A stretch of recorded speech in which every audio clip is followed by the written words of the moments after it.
The Karnataka elections are scheduled to take place in the month of May, and the voters of the state are left with many questions come election time. A common conundrum or problem which all the parties of the state are facing is the question of leadership. The three major parties of the state are the Congress, the JDS or the Janata Dal Secular, and BJP. And a common, as I mentioned, common thread is the question of leadership between all of these parties. The Congress, for instance, is facing severe factionalism, and this seems to be the case across a lot of its state units all over the country. But the Karnataka Congress appears to have it worse than all of the other states. And as we all know, the two leaders eyeing the chief ministerial post, if the Congress comes to power in Karnataka, are D.K. Shivakumar, who is the state president, and Siddaramaiah, who is the former chief minister. It's going to be interesting to see how this dynamic plays out in the minds of the voters especially. The BJP, on the other hand, is also dealing with a set of its own problems. One is a question of corruption and the track record of Chief Minister Bommai, as well as the role of Yediyurappa, who has announced that he will not be contesting the upcoming elections, but will campaign widely across the state for the party. And there's also a question of succession and the role of both his sons as Yediyurappa takes a back seat from politics. The larger question for the party is to find a leader who could potentially be of Yediyurappa's stature. And, this is also going to be a major issue come election day. I'm delighted to be joined today by Sharan Poovana, who is an associate editor of The Print. Sharan has over 15 years of experience in journalism and is an expert on politics and a close observer of all of these parties in Karnataka. Sharan, it's a pleasure to have you join us on Swell. I'm really excited to spark this interview with you. I read a recent interview which you did with former Chief Minister Siddaramaiah, and I was wondering what your takeaway was, especially in terms of the leadership tussle within the Congress. And secondly, what is your sense of the primary issues of this election and how are they likely to play out? I also want you to comment on the role that Yediyurappa is likely to play and, the power tensions and dynamics that are prevalent within the state BJP.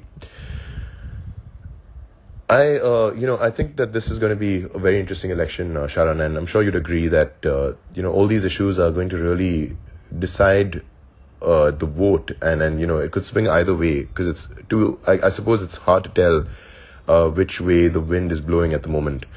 But what is your sense of the primary issues of this election? And if you could maybe give us some, I guess not prediction, but some kind of insight from all of your conversations and everything you're hearing from the ground about how these are likely to play out come election day. That'd be really nice to hear. So, I'd be grateful if you could give us your read about the Karnataka elections in about 5 minutes. And once again, thank you so much for joining us today on Swell. Hi, good to be on this. I'm Sharan Poovana, the associate editor of The Print. Yes, we did interview Mr. Siddaramaiah, a couple of days ago, and like all leaders in most parties, he is also playing down the fight, the supposed fight between D.K. Shivakumar and, himself for the post of Chief Minister. This is not very new, but it seems to be a bigger problem with each elections. Of course, Shivakumar has made no secret of his aspirations to become the Chief Minister, and Siddaramaiah has already served as the Chief Minister for 5 years, which is quite unusual considering Karnataka's political, volatility. But this time around, I think the more they sort of ignore this problem, it's going to be a bigger challenge for the Congress that, at least by perception, seems to have some overhand, against the BJP, its main rival. So the both of them have been in this one-upmanship and this struggle for dominance. And in both their cases, it's very interesting to observe that it's not just the two of them. But of course, there are multiple camps at play here. Now, there are other factions, headed by like K.H. Munyappa, and then now, of course, you have the AICC president, Mr. Mallikarjun Kharge, who's also from Karnataka as well, and who, for the longest time, was pegged as, the chief ministerial candidate. Of course, he backed out from the race in 2013 when the Congress came up with an absolute majority on its own. Multiple factors at play. But this time around, it's going to hurt them a little more if they don't, capitalize on a chance that seems to be going their way, at least for now. The High Command has perhaps not taken as much interest as it should have to sort of bring the two leaders on a platform and try to, get them to forget their differences, albeit temporarily at least, and then work towards a victory, and after which many of this can be decided. But Siddaramaiah is from the old school of politics. He is very aggressive. He has a lot of MLAs supporting him, and over the course of the last few years, you've had, Siddaramaiah as the next chief minister announcements made on several public platforms, sometimes against the diktat of the party itself. And then you have Siddaramaiah, who's known as an organization man. He's been fighting quite hard to put the party together and keep them united. It's going to be a challenge. And, some people say that this is Congress's elections to lose. But yes, there are 2 more months left, and how these two leaders actually, sort of contain this problem or do away with this problem, at least for the moment, and then work towards the election, will sort of hold the key on how they perform in several constituencies. Because if the Congress also starts behaving like a party of, individuals and not as a unit, then it has its own challenges going forward. Siddaramaiah in his interview also was trying to play down these aspects, that there is no fight between them. But of course, he's supposed to say that, not kind of publicly acknowledge that there is a fight. And he seems very confident, but this confidence we have seen even, when he was defending his term in 2018. But Karnataka's voters had a very different sort of verdict, which forced the Congress back to go and stitch up an alliance with the JDS. That did not last very long because the two of them are considered rivals, especially in the old Mysuru region. We just have to see if these leaders can acknowledge that there is a problem. And even if they say that there is no problem, then it's to manage the perception of voters and the people that there is no problem, So if they can manage to do that, then good. It might help them. So regarding the issues that's going to be probably prevalent in Karnataka, of course, as the Congress, as challengers to the BJP, and probably one of the few states in which they continue to have quite a dominating presence in Karnataka. They are taking quite a few platforms or issues in order to sort of secure the trust of the voters. And these issues are sort of interlinked with each other. Of course, there's the issue of corruption, which the Bombay government, it's sort of unprecedented sort of corruption allegations, and they haven't stopped ever since he replaced Yediyurappa. And then there is this argument that Bombay actively sort of chose to go on the path of Hindutva and push the hard right as a deflection for the lack of development and welfare schemes that he announced during his 2-year tenure almost. And so both parties are sort of dabbling on several issues to see which one really sticks with voters. Then there is the BJP government also faces the reservation-related demands that remain unfulfilled, and some of it coming from its main support base, which is a subsection of the Lingayats. So yeah, there are multiple issues, but there's no real evidence to see if the Karnataka voter will actually look at which issue. It's going to be a very constituency-wise sort of issue they will be looking at.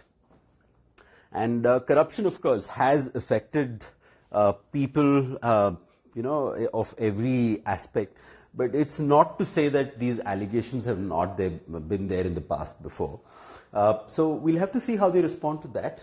And then we'll have to see how they respond to, this Hindutva push where, there's sort of a very systematic effort to criminalize many things associated with the minorities. On one hand, this may have worked in other states, but Karnataka Hindutva mostly works around the coastal belt and not really beyond, because Karnataka is more dominated by the caste-based politics. Other than that, there's just a simple matter of what these two governments have to offer if they come back to power. We've of course seen in the last couple of days Mr. Amit Shah saying, give us 5 years and we will eradicate corruption. I don't know if any of this sits very well with the voters at the moment, at least, because these are the main allegations that the Bombay government faces. So we'll have to see how that plays out. So both parties really just, sort of even now playing around with which platform they should actually take as the main poll plank to go in front of the people. So many issues, and we'll have to see how each constituency looks at each problem very, very differently. And on the other question, on the role of Yediyurappa, I mean, in your question you said, the backseat that Yediyurappa has taken. I very strongly disagree, because Yediyurappa, the person that he is and the kind of power that he wields, he's not taken a backseat. In fact, this gives him a bigger chance to assert his power in the Karnataka elections, because he's a master at this caste-based politics, and he's not a very known, supporter of Hindutva or that Hindutva push. But yes, he said he won't contest elections, but the BJP does not have a leader who can replace Yediyurappa's clout, certainly not Bombay, and that's probably why the BJP has time and again said that it will go ahead with a collective leadership, Bombay himself saying this on occasion. The talk about Yediyurappa placing his sons within, this part is where it gets very tricky, because Vijendra is popular and has his own share of problems that come along with him. And Raghavendra, of course, was supposed to be part of the union cabinet but wasn't. So the two children, once he gets them in, and or rather if the BJP wants to accommodate Vijendra in state elections the way Yediyurappa wants them to be involved, we'll have to see if that happens. But needless to say that at the moment Yediyurappa is probably the most important person for the Karnataka BJP to, even if it fancies any chance of even securing as many votes or as many seats as it did last time. So yeah, he's not taken a back seat, and everything he does, he has been doing, is all sort of falling into how he plays his politics. And he's going to be very, very clear on what he wants, and one of the main things he wants is his children in. And then, of course, whether the BJP will be comfortable enough to give him full control of the elections, or if the BJP will, try and temper how they want to use Yediyurappa. These are all going to be sort of how the BJP looks at the upcoming elections. And the BJP too, we've seen a lot of infighting within the BJP. Most of the criticism of the BJP has actually come from within the BJP, which is quite, unusual considering the organization that it is. So yeah, the BJP has to manage expectations first of its own people and then of the state. Because if leaders in different constituencies take a very different line, toe a very different line, then it might be counterintuitive to what they're trying to achieve. Amit Shah and Modi certainly have their own clout here. But will they be able to get everyone on the same page within the BJP? We'll have to see, especially with the Yediyurappa factor. And then, of course, you have North Karnataka, several constituencies in North Karnataka which thinks their own way, and then South. And, of course, Coastal is the only place that they are very sure of, securing X number of seats. South Karnataka, again, BJP wants to make inroads, but have their own challenges because here is a three-way fight between the Congress, JDS, and the BJP. And the BJP's growth in these areas have been inorganic. So as to say that the person that they have as a legislator from this place is actually formerly a JDS legislator who defected to the BJP. So organically, they've not had a leader win from this place. They've also backed Sumalata Ambrish, who was an independent candidate in the 2019 Lok Sabha elections. So no representative of their own, but this time around, it's going to be their representative, and they want the Vocaliga's support, but will they be able to get it? We'll have to see. The party has to do a lot in order to bring all of its people in line, and then obviously accept a leader or accept the guidance of certain leaders, because Amit Shah and Modi have their limitations in Karnataka, because Karnataka votes very differently in the state elections as opposed to the central elections. So they have their influence, and of course there are some aspects that the state factors will continue to influence and control. So multiple ways to look at it and multiple answers to the same question. It's very complex, Karnataka, and the way these party leaders, especially in all three parties, whether it's the JDS, the Congress, or the BJP, it all depends on if they have someone from within them who can actually take leadership, bring everyone together, contest the elections, and then go in for all sorts of other arguments on whether who becomes a minister, who takes credit, what the conditions are. So all of these are coming, very close to the elections, and they sort of manifesting just before the election. So if they can control that, that's the party that will be able to make some dent and some, improvement from their last time score. So it all depends on these aspects, on how they control their parties from within, and only then face the challenges from outside, like their opposition.